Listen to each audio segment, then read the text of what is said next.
Hey guys, and welcome to the show. Today is another episode of Dean's Classic Installs. Yes. Who knew that this would be such a hit? We're glad you guys really enjoy this, and thankfully I recorded all this stuff, because I gotta be honest with you, when I was making them, I didn't know what I was doing, and I was having lots of fun. Okay. Fast forward to today, I still don't know what I'm doing, and we're still having a lot of fun. So that's pretty awesome. But I found a whole bunch more. I didn't realize I made this many. I mean, it's shocking. But we have new ones, so let's go ahead and get started. Now, some of these are gonna be cool because they actually use the old school AVE intros. Okay. I'm just gonna grab one, we'll cue it up, and we'll take a look.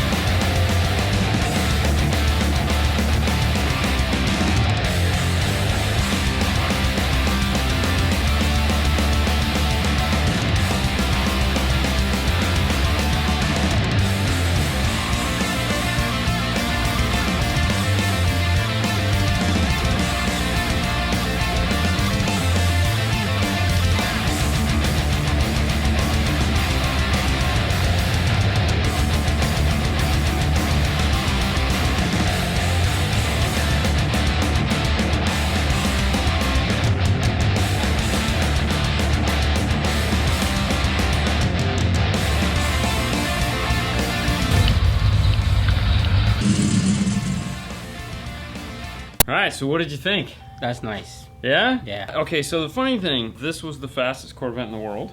Okay. I'm gonna tell you straight up now, this was the fastest Corvette in the world. Or at least he thought it was. It leaked, the T-tops leaked. Okay. And we found that out the hard way. He didn't bother to tell us. I had just gotten done with the floor. We had to pull it outside so I could do something else. Yeah. And of course, like many times in Florida, it rained that day. Right. And guess what? Got away. It got the whole amp board soaked. Everything that I had just done was soaked. It was wonderful. Wow. What So, did you do? Cry? So I sat, yeah, a little bit. Actually sat there with a torch trying to dry the wood for a little while. Eventually I ended up just rebuilding it all. So it was like 3 days of wasted work, and needless to say, I was not happy. That has the two 4-channel Macintoshes in it. Those are running the Focal, so it has K2s in the back, 6.5 tweeter, and then it has obviously the Focal subwoofers, and then we put something up front in the kicks. I want to say it was 5 1/4. We went with a component set of 5 1/4 up front as well. And so those two 4-channels, one is running the front, one is running the rear, and then hidden underneath those is a second battery and a T501. We didn't have the subwoofers when I first started building the enclosure. Okay. So I knew how much airspace I needed, but I didn't realize they could only be ported.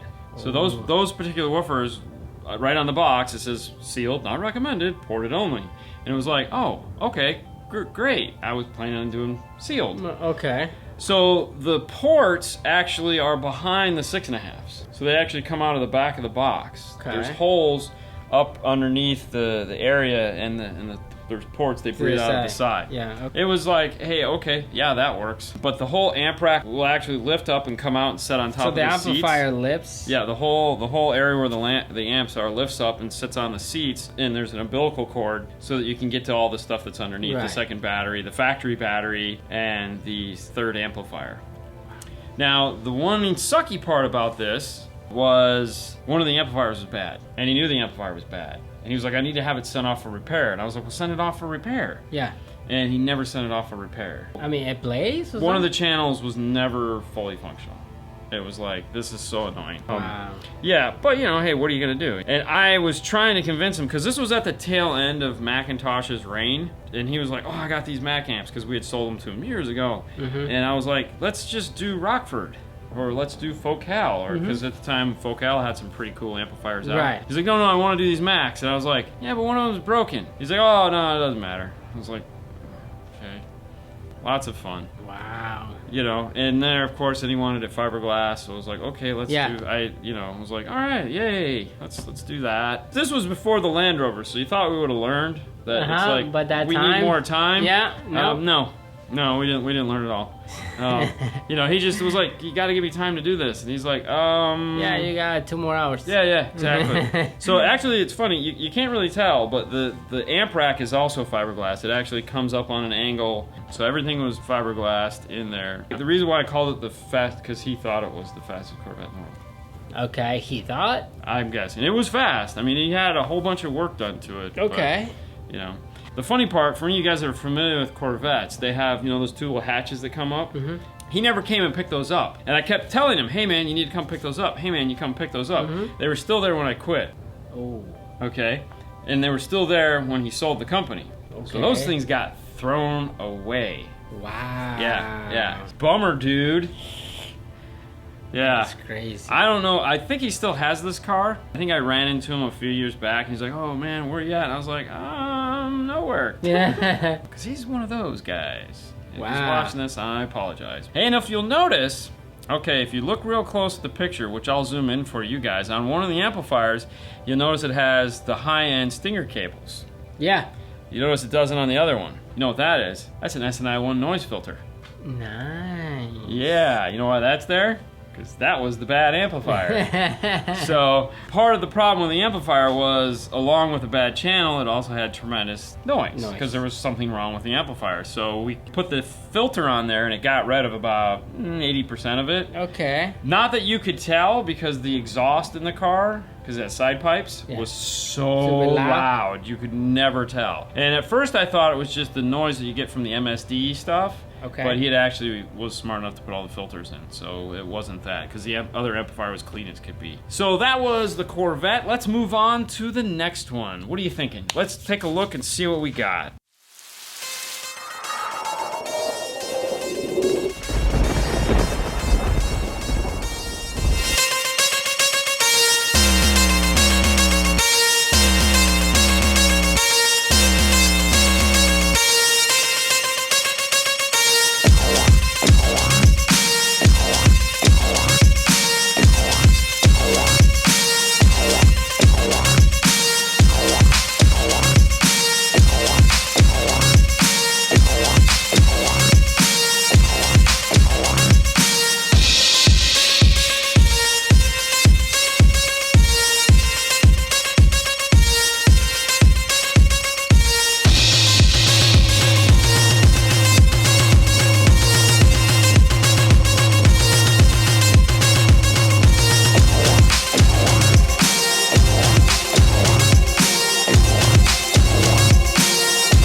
So yeah, now we're talking about the real fastest car. I think this is the real fast car. So what we got here is the GT40. Now, funny story on this car, as if there isn't a funny story behind every car. This gentleman had a Hummer H3. Okay. Right? And when I first started when I first started working here, Paul, you know, was using outside guys to build, to do all the work. And there was two problems with the H3. One, it had a radio in it, and they couldn't get it to open properly. Okay. Because it kept hitting the kit. Yeah. And I'm like, really? And then two, because it's an H3, there's really no place for a subwoofer. So I was like, I could fit 3/8 underneath the back seat easily, and it'll pound. So I was that guy's hero immediately, because I got his radio open and close. Okay. And I built him a box for 3 Pioneer IB flat 8s that sounded about like a 15. Okay. And it was the tiniest thing ever. So he was like, dude, I got another car. You guys want to do it? And I was like, yeah, sure, no problem. He goes, all right, well, you can have it for 24 hours. I'm thinking, all right, so he's got like a Cadillac or something. Big deal. We'll throw a box in there, some woofers, call it a day. He shows up with this thing. And I'm like,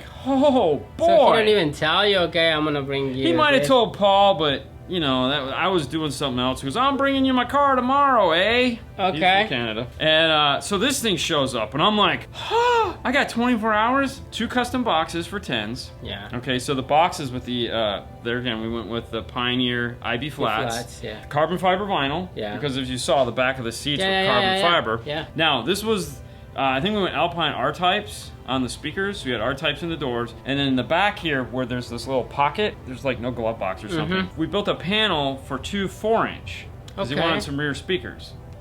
Rear speakers, no. Rear fill. So we wanted a rear fill, so we made a panel for 2 4-inch that went there. I think those were S-types, because I don't think they made an R-type before. They may have. We might have had some left over. Either way, they were Alpine. Pioneer radio, of course, single DIN. But amplifiers. Where are the amplifiers? They're underneath the box. Now this is where it got cool. 101 uses for the Rockford PBR amplifiers. Oh, wow. So we used PBR amplifiers. We went with 4 PBR amplifiers. Okay. So we did 2 302s, and two 301s. Okay. So underneath each enclosure, which you can't see because when the boxes went in, vinyl panels went all the way to the floor and hid the amplifiers. But there was a frame rail across the back of the car that was the exact same height as a PBR amplifier. Okay. So there's a 301, a 302 on this side, a 301, and a 302 on this side. So one ran obviously the fronts, one ran the rear, and one ran each sub. Right. It was crazy. So 24 hours. Wow. Okay, so remember Zach? Yes. Okay. Yeah. So Zach came up that night and just kind of hung out.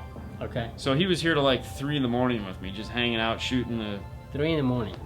the stuff and just chatting it up, and you know, because at the time I think he'd just gotten his job. So it was great though because I was here alone. Okay. You know, there was nobody. This is before you started, so it's like me, that workbench, and just like, you know, me and my tools. vinyl, you know, Yeah. like, I still gotta. And you don't know, even drink coffee. You Oh don't no, I drink don't drink nothing. nothing. And the thing Wow. was, okay, so if you guys have ever seen a GT40, the way the doors open is that it looks like it's a T-top, but the doors have the roof panels attached to them. Okay. Okay, so if you're working on the door and you lift your head up, you immediately smack your head on the roof of the car because it's attached to the door. That's the roof of the car. So when you're putting the speakers in, you'd stand up, and I hit my head all night long. So not only did I get no sleep, I got the crap knocked out of me. He came in and picked that up at noon. So he dropped it off at 9:30, and he picked it up at noon the next day, which was That's just... not even 24 hours. It was just the right enough amount of time, and of course there was cars already here waiting for me the next day, because in the life of an installer, it's like, and Paul's like, oh, I thought you'd be done, and I'm like, I hate you. It sounded really good. The criteria was it has to be louder than the motor. Okay, of course. You know, at the time, we didn't carry Focal, we didn't carry Hertz Audison, we didn't carry anything like that. Paul's idea of high-end were Alpine R-types. Not that they aren't very good speakers, they are, but they're not that level. they're not at the level that this guy was willing to go to. And this car was one of the reasons why I convinced him to look into an Audison Hertz or a Focal, because I was like, I had sold that stuff, and I was like, this is that car. Yeah. You know, Yeah, this is the customer. this is the customer. He loved it. He thought it was amazing. He was very happy with it, and that's at the end of the day what we strive for. So 2 fast cars, guys. 2 fast cars. One Feel with like the a Fast and Furious, no? It's neither fast nor furious. Well, it might have been fast. All right, guys, we hope you enjoyed these little videos from my past. We got a couple more we're gonna throw together and do for you. Thanks for watching as always. On to the next one, guys. Bye.